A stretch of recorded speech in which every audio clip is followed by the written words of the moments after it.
অনূর্ধ্ব-20 সাফ চ্যাম্পিয়নশিপের সেমিফাইনালে কাল ভারত বাংলাদেশের লড়াই। নেপালের আনফা কমপ্লেক্সে ম্যাচটি শুরু হবে বাংলাদেশ সময় বেলা ৩টায়।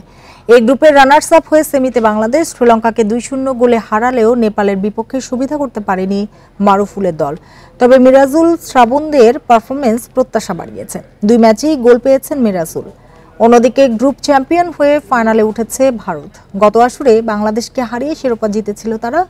এবার সেই আক্ষেপ ঘোচাতে চায় রাব্বি মিরাজুলরা। ভারত ম্যাচকে ফাইনাল হিসেবে দেখছেন কোচ মারুফুল হক।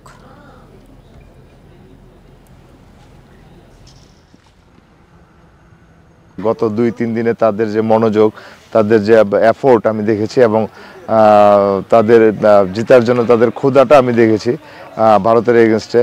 এবং এটা যদি শেষ পর্যন্ত মাঠে টিকিয়ে রাখতে পারে, মাঠে যদি অনুদিত করতে পারে, তাহলে আমি আশাবাদী ইনশাল্লাহ আমরা ভারতকে হারিয়ে ফাইনাল খেলতে পারবো।